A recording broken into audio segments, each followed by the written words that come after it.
Let's begin. The smell of burnt toast was the first red flag. It was 6:47 a.m., and the buttered edge had blackened just enough to curl. But Olivia didn't seem to notice. She stood in her silk robe, tapping away on her phone with a look so distant it could have been mistaken for grief or guilt. Across from her, 12-year-old Avery slurped cereal, earbuds in, ignoring both of us like the morning was just background noise. I wasn't expecting a confession at sunrise, but that day didn't blink. It stared straight into me from the start. My name's Daniel Voss. I'm 41. I used to believe in patterns. The way coffee drips predictably into the pot, the way Olivia used to smile whenever I walked into the room, the way our daughter's giggles used to echo down the hall like proof of something sacred. But lately, all of that had unraveled, quietly, efficiently, like someone was pulling a thread. There were signs. God, there were signs. Olivia's late nights that weren't accounted for. Her perfume changing subtly, less floral, more musk. The constant guarding of her phone. The tension in her body every time I leaned in, even for a kiss on the forehead. I noticed everything. I just didn't want to believe it. Until that morning. She was scrolling with surgical focus, eyes occasionally twitching, and then she smiled. That damn smile. The kind I hadn't seen directed at me in months. And then she laughed quietly under her breath. A text, maybe? A joke? Something someone else had sent her. Not me. I didn't say a word. I just stared at the back of her phone, at the faint smudge of a fingerprint across the screen, wondering who the joke was really on. That day, I took a personal leave from work. Told them I was handling something at home. I didn't lie. Not really. I called an old friend from college, Martin Kim, now a private investigator who owed me a favor. Told him everything. Sent him names, addresses, suspicions. He didn't ask questions, just gave a time estimate and said, Dan, whatever it is, just be ready. I was. That night, I grilled salmon, her favorite, and watched as she barely touched it. Her phone buzzed twice during dinner. She didn't even blink. Just excused herself, walked into the bathroom, and locked the door. 23 minutes later, she returned with dry hands and a faint flush to her cheeks. I didn't need proof anymore. I already had it. But proof came anyway. 3 days later, Martin emailed me a drive labeled Olivia and her evidence under final. I didn't open it right away. Just sat there with it on my laptop, blinking at me like an invitation to step into hell. When I finally clicked through the folder, the contents hit like a wrecking ball. Photos. Dozens. Videos. 2 grainy clips from a parking lot camera. And then the piece de resistance. A full-text thread between Olivia and the man I'd never even suspected. Marcus Calderon. Her old photography professor from college. A man she once described as brilliant but tragic. A man 20 years her senior who apparently had a thing for married women and a history of charming his way into broken places. And judging by those messages, she was offering him front row seats to her fracture. The texts weren't crude. They were poetic almost, filled with nostalgia and lust masked as romance. I dreamed of you again. This time you didn't leave when the sun came up. He doesn't see me anymore. Marcus. Not really. Not the way you do. I stopped reading after that. That night, Olivia climbed into bed beside me like nothing had changed. But everything had. I watched her breathe, watched the slow rise and fall of her chest, and imagined what would happen if I whispered. I know. But I didn't. Not yet. Instead, I crafted a smile, held her as she turned her back to me and drifted into sleep. And I promised myself she'd never see me coming. Not like this. For a week, I played the role.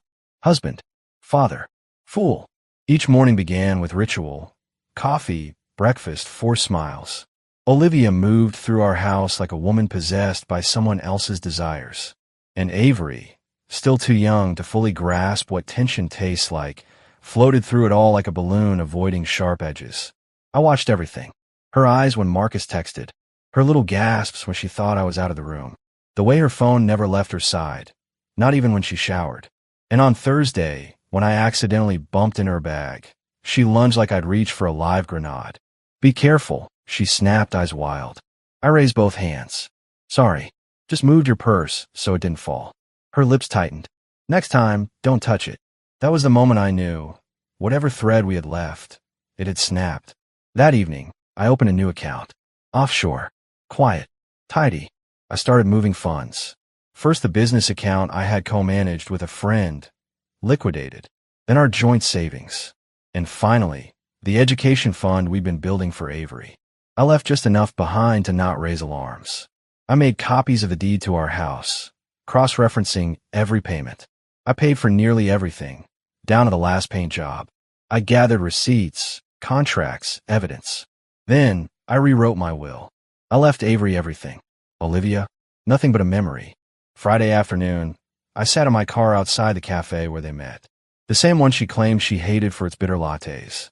But here she was, arriving early, wearing that same velvet coat I bought her last winter, her lipstick a shade I hadn't seen since our honeymoon. She waited 5 minutes. Then Marcus strolled in, tall, arrogant, with that same slouchy swagger of a man who never paid for his own sins. I filmed the kiss. Not the kind you give to someone who's just a friend. No, this was mouth-to-mouth confession. She kissed him like I never existed. My heart didn't break. Not really. It froze, hardened into something cold and deliberate. Not sadness, just clarity. The next night, I made her dinner. Her favorite again, creamy pesto fettuccine. Wine, candles, a playlist from our wedding. She stared at the setup suspiciously. "What's the occasion?" she asked, lips curling at the edge. I smiled. "Just missed us." She blinked. Something flickered in her. Guilt, confusion, regret? I couldn't tell. We ate in silence. Every bite chewed over a battlefield. When I reached across the table and took her hand, she didn't pull away. Her skin felt warm, familiar, like a coat you've worn so long you forget it ever had a shape. Then I said it. "I think we need time apart." Her breath hitched. "Wait, what?" She laughed awkwardly. "Where is this coming from?" I kept my eyes on hers. "You've been distant, unhappy. I think we both know things aren't working." She froze. "Dan, if this is about work or stress or whatever, it's about Marcus." I interrupted, my tone calm, controlled. Her face drained of color. "I saw you," I continued. "At the cafe. I saw the kiss. I saw everything." Silence. Then she whispered, "How long have you known?" "Long enough." Tears formed instantly. But I wasn't fooled. These weren't sorrowful. They were strategic. "I didn't mean for this to happen," she choked. He made me feel alive again." My jaw tightened. "So I'm the walking dead?" "That's not what I meant." "I know exactly what you meant." She tried to stand, but I gestured for her to sit. Then I slid the separation agreement across the table. It was already notarized, already airtight. She stared at it like it bit her. "You're divorcing me?" 30-day separation first. Just a formality. No spousal support. No access to the joint accounts. "You'll stay with Marcus, I assume." Her lips trembled. "You can't." "I can. And I am." I leaned in, my voice dropping an octave. "You wanted to feel alive again? Go ahead. But don't expect to come crawling back when he shows his true self. And don't expect me to clean up the pieces when he does." For a second, she looked like she might scream. But then she laughed. "Fine," she said, venomous. "You always did love your paperwork." And with that, she signed. That night, I watched her pack. Carefully, meticulously, like she was folding away a version of herself she no longer needed. Avery stood in the hallway, confused. "Where's Mom going?" she asked. I knelt beside her. "She needs some time to think." Her eyes welled up. "Is it because of me?" "No," I said, pulling her into my chest. "It's because of her." The door slammed behind Olivia like a gavel, and the silence that followed. It was the first peace I'd known in years. But I wasn't done. Not even close. This was just the prelude. The first day Olivia was gone, the house exhaled. It wasn't just quieter, it was clearer. The tension that had clung to the walls, soaked into the sheets, and clouded every mealtime, was gone, replaced by a strange serenity I hadn't felt in years. Avery wandered through the rooms like she was trying to hear echoes. I didn't push her. I cooked her breakfast, walked her to school, picked her up myself. We sat on the porch and watched the sky change like we used to years ago, before Olivia's coldness had become our weather. Meanwhile, Olivia's illusion began to curdle. It started with a call I didn't answer, then a voicemail, then 10 more. She wasn't calling out of guilt. She was calling because Marcus wasn't what she'd built him up to be. And I knew that would happen.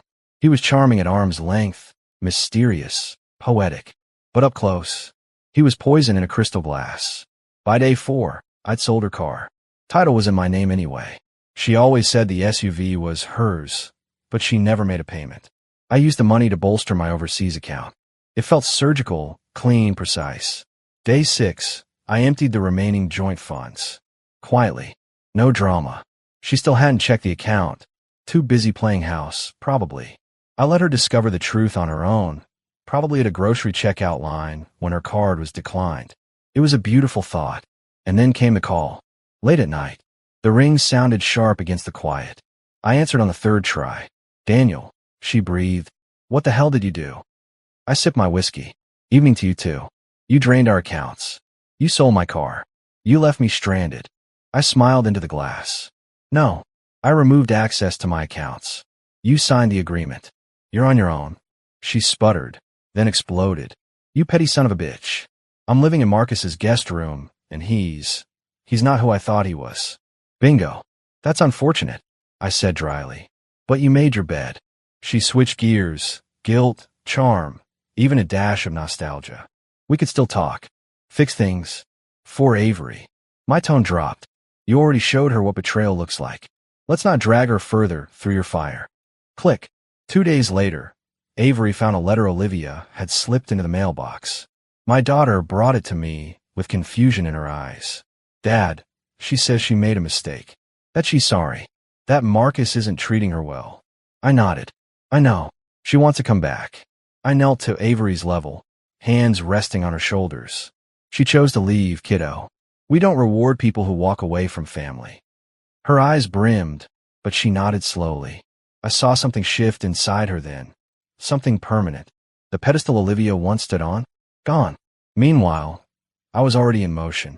I contacted the best real estate lawyer in the state. Told him I needed to ensure Olivia had zero claim to the property moving forward. The house had been mine before marriage. Paid in full. She was never added to the deed. He told me it would hold. Bulletproof, he said. I smiled. Perfect. Then, I reached out to my business partner, Marcelo. The Bangkok job. I had turned it down 2 years ago when Olivia said she couldn't live in a place that smelled like fish sauce. But now, with my savings restored, my daughter supported, and my soul detoxing from deceit, it was time. I booked a one-way flight. But Olivia wasn't done yet. She came to the house on day 12. Showed up at dusk with mascara-streaked cheeks and a suitcase in her trunk. When I answered the door, she looked shocked, like she expected me to be waiting for her. I stepped out and shut the door behind me. You can't be here, I said. I live here. No. You left. You signed the separation. She reached for me. Danny, he hit me. I flinched at the honesty of it. The bruise beneath her left eye wasn't fresh, but it was real. Raw. He said I couldn't see Avery again. He said I had nowhere else to go. I shook my head. You don't. She collapsed into tears. I made a mistake. Please. I know you hate me, but don't let him win. I stared at her for a long moment. I'm not the one trying to win, I said. I'm just finally letting you lose. And then I walked back inside, locked the door, turned off the porch light. But the most brutal chapter was still ahead. Because 3 days later, she sent Avery a message. And that message changed everything. It arrived as a voice memo. Avery played it for me while we sat on the back porch, the sunset dripping orange into the trees. Her hands trembled as she held the phone out. Her voice, small. I think you should hear this, Dad. I tapped play. Avery, baby. I'm so sorry. I didn't mean to hurt you. I never meant for any of this to happen. Your dad, Daniel, he twisted everything. He made me feel like I was drowning every day. I was suffocating in that house. He was cold, controlling. He made me forget who I was. That's why I turned to Marcus. He saw me. He loved me. Your dad doesn't know how to love. But I do. And I miss you. Please, sweetheart, come stay with me. Just for a few days. We can talk, just as girls. It'll be like old times. I need you. Silence followed. A thick, choking silence. I looked at Avery. She wasn't crying. Not this time. She's lying, she said quietly. I didn't respond. I didn't have to. She tucked the phone back in her pocket and whispered, she's the one who left. Not you. And just like that, the invisible thread Olivia had left tethered between mother and daughter snapped clean. I waited a few days before responding to Olivia's stunt. I needed space. Clarity.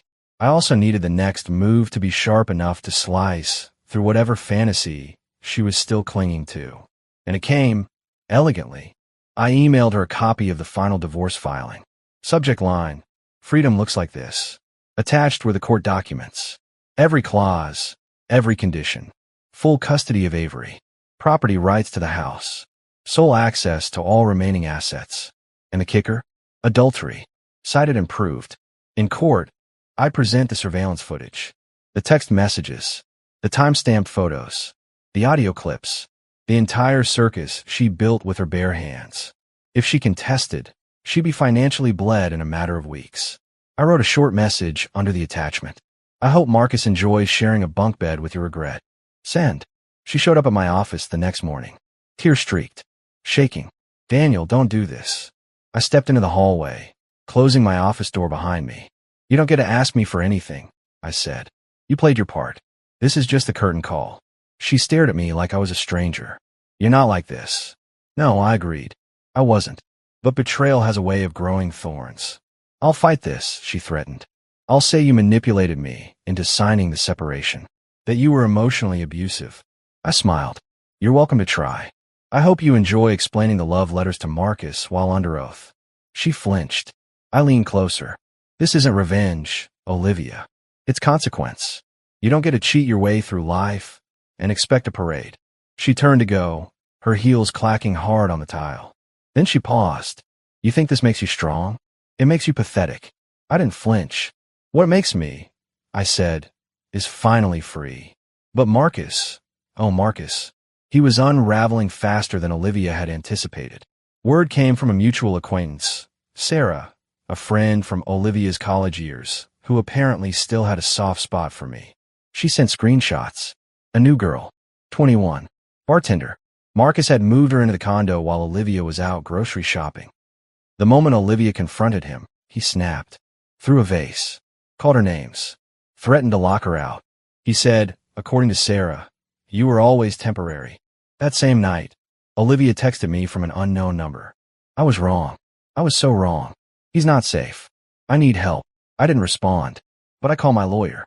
I had a restraining order drafted, not for safety, but for silence. It barred her from contacting me, Avery, or showing up at our property. I filed it the next morning. Clean. Final. I didn't want revenge anymore. I wanted absence.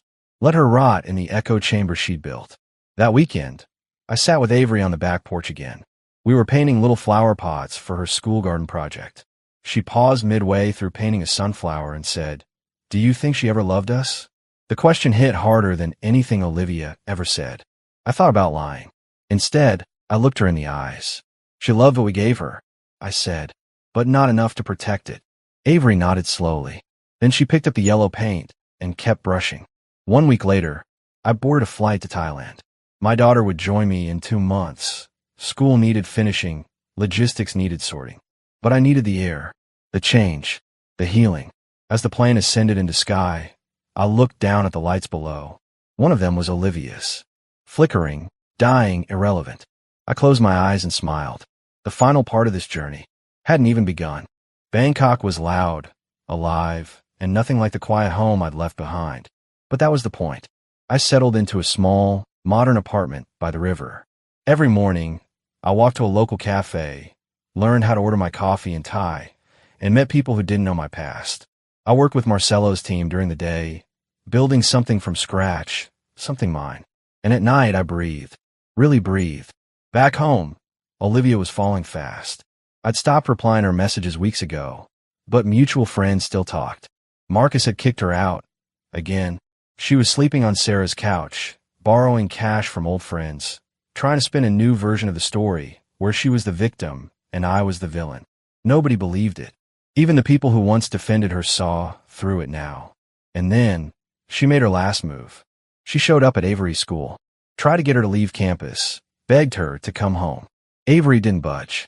She called me immediately, voice firm and clear. I told her I don't have a mom. Not anymore. She wasn't crying. She wasn't confused. She was done. We filed a restraining order the next day. Again. This time, it stuck. 2 months later, Avery flew to Bangkok. I stood at the airport gate, unsure if she'd come off the plane still seeing me as a father, or just the one who stayed when everything else broke. But when she spotted me, she ran, threw her arms around me like it had all melted away. The pain, the betrayal, the in-between. "Let's never go back," she whispered. I nodded. "We won't." 6 months passed. Then one morning, I got a letter. Unmarked. No return address. Just a single sheet of paper. It was from Olivia. I lost everything. Him. Friends. The house. Even Avery. I thought I was choosing love. But all I did was choose the fastest road to ruin. You were never cold. You were steady. And I didn't deserve that. I folded it once, twice, and dropped in the trash. That chapter was closed. Avery started school at an international academy. I rebuilt, found peace. And one day, maybe, I'd find love again. But for now, it was just me and my daughter. In a new city. With no ghosts. No lies. Just freedom. And I'd take that over false love any day.